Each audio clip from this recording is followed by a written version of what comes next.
Alright guys, so the fishing trip was a no-go. It's just way too cold to stand there next to the water with the wind beating me up. So I'll probably do a fishing trap, like make a stake trap tomorrow and try to catch some fish. But right now I'm on a wild edible hunt, and this is a mint, and I don't know if it's getting it very well, but it's four leaves. It's pretty easy to identify, and if you rub the leaves in between your fingers, it smells just like mint and tastes pretty good. So I'll throw that in my tea tonight with my pine needle tea, give it a little bit of a different of a taste. Right now I'm looking for mainly clover and dandelion. So I know that we're on this old service trail. 2 hunters came through here earlier. That's what we're following, is their footsteps. And so I know that on the side of the roads a lot of times is dandelion patches and such. So since everything's covered up with snow, I'm kind of having to go with where I think things are, where I know things are. And I keep looking at these birds because I want to kill one of these birds and eat it, but I'm pretty sure it's illegal. So anyway, right now I'm on a wild edibles hunt, so I have at least some nutrients tonight and a little bit more time to gather food tomorrow now that I have shelter and fire. So we'll get back to you once we find some more wild edibles. Alright guys, so kicking around in the grass right here, you can see that there's some wild edibles here in the form of these clovers.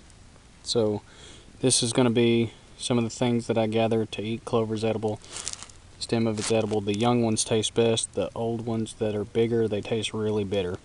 So there's the first find.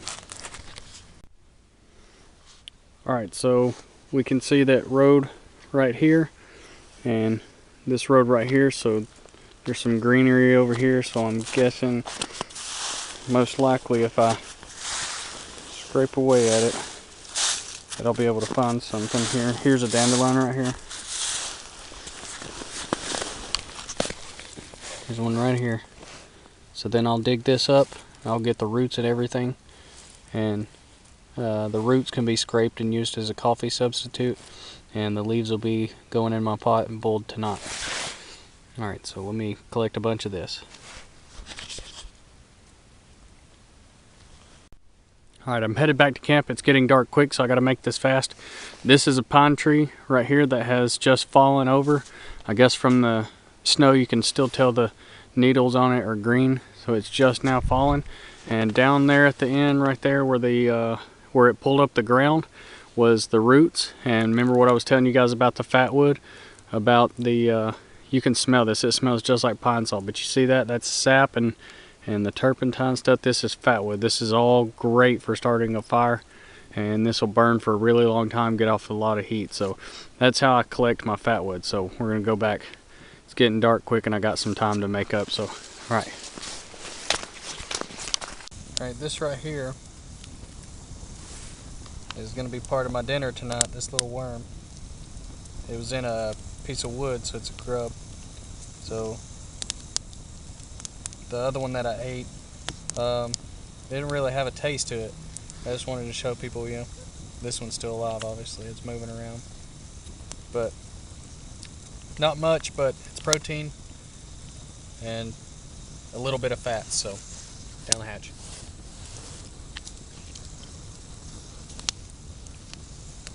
Doesn't have a taste to it at all, but show everybody.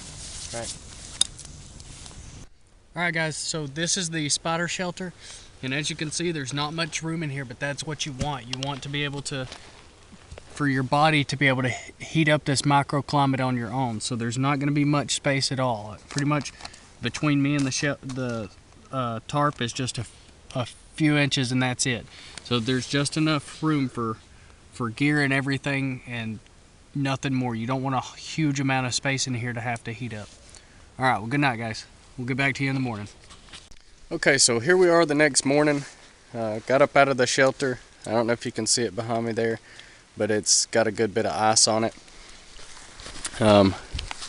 There's the entrance, that's sleeping bags. Those sleeping bags and bivvies kept me from getting a snowball to the face this morning as I was getting out.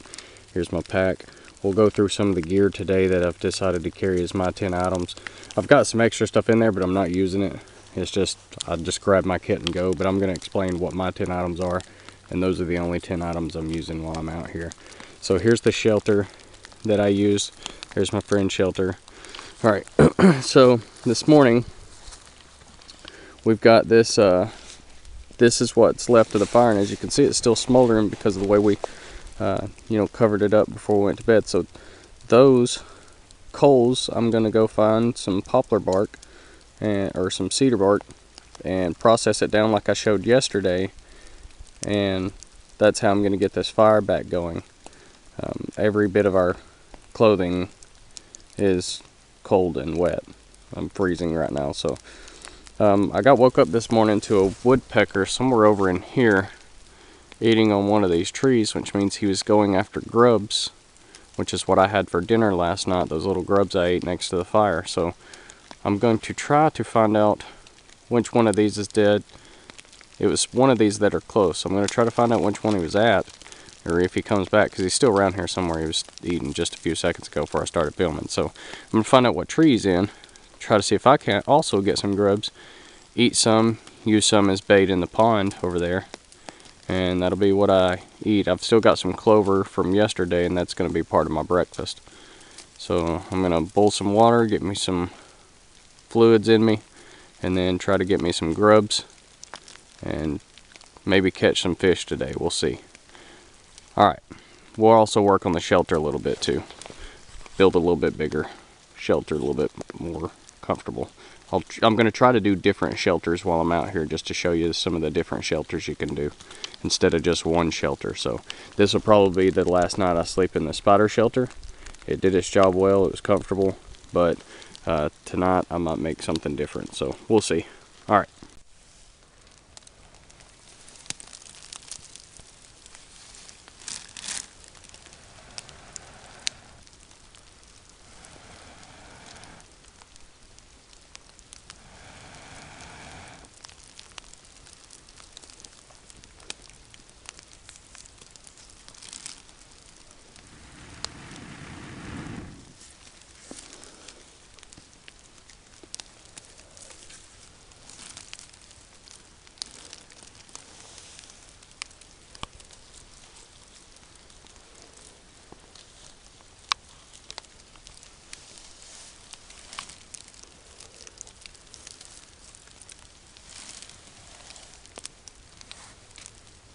I got on the wrong end of it.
Okay, so what I'm doing right now is setting me up a trap. Here's the pond that I'm going to try to get my food out of.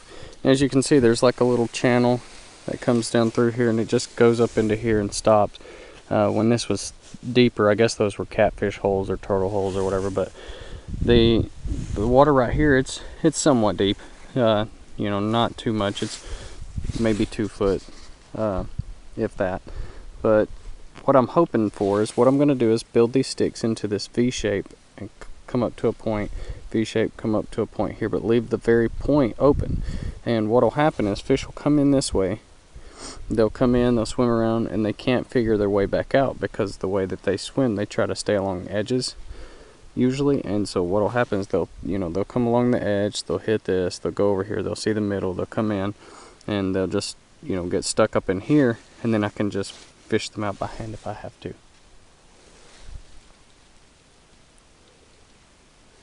Thought I heard an animal.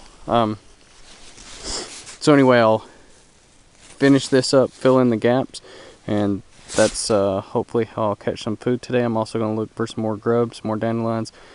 If this turns out to be a bust, I've got another shelter that I've been working on. Instead of tearing one down, I'd like to show you guys another more long-term shelter that I would build, and I've already somewhat got started on it, so we'll probably go out there perhaps in the evening today. But I wanted to show you guys what I would do at this location. So I've already shown you how to get the fire back started and so on and so forth. So alright guys. Okay, so when everything's covered in snow and wild edibles are hard to identify or not easily accessible, I was going to show you guys something else. This is what I'm doing for my breakfast this morning. Hang on. I'm taking old rotten wood like this. I'm knocking it out of its spot that it was in. I'm checking all this. Those ants right there, I could eat those, but they're not going to be very worth the time. But just looking for grubs and then looking back in the wood and see where this soft wood is here. That's, I don't know if the sun's in the way, but where it's kind of powdery, that's where you're going to find grubs and things like that. It looks like this one's already been, pretty much well ate up, but that's what I'm doing. I'm walking around and I'm looking for breakfast, looking for grubs and such. So I'll get back with you if I find something. Alright. So really quick before I dig into this one, I wanted to show you guys something. You can see that this is covered in snow here, and all the ground is wet. I'm sure you can see the shininess off of that where everything's wet.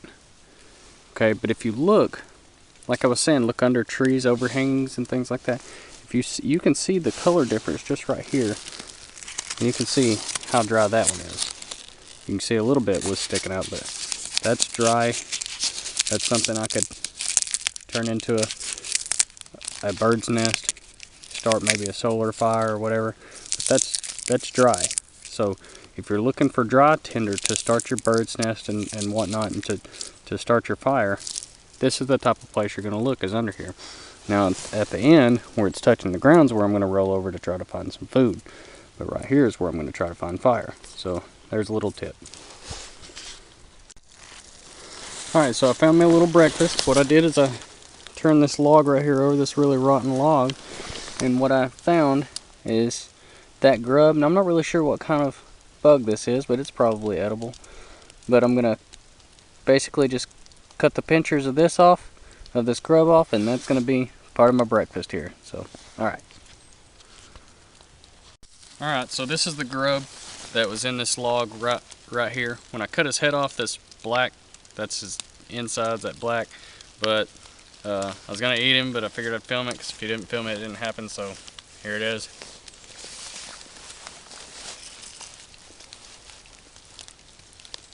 Tastes like wood. Tastes like the wood it came out of, like pine. It's not grainy like I thought it would be, and texture's all right. So it's actually not bad. I thought it was gonna taste like horrible because it being that big and juicy, but actually not bad. Those you can eat raw, but you can cook them too, and they taste better cooked because they got a little bit of a crisp to them. You guys that's been watching for a while, when me and Bradley went out to the woods, y'all remember those big grubs? Those tasted like peanut butter. They were pretty good. But alright, we'll get back to you. So I was going to show you guys nothing in the fish trap, so I'm going to be moving locations to the other place to show you the other shelter I've been working on. If, like I said, if I was on that show, I would be working on a bigger shelter, just a better shelter to keep me warm and stuff. I don't think I would spend as much calories on the one that I'm about to show you guys. I would do something more like what I had last night and just leave it that way. But I just figured I'd show you some different shelters. But what I wanted to show you right now is while I was checking the fish trap, I noticed while I was gone, a coyote's been through. I don't know if you guys can see that, but there's some coyote tracks, there's some coyote tracks. So he come through here, must have smelled my scent and came right through where I was, but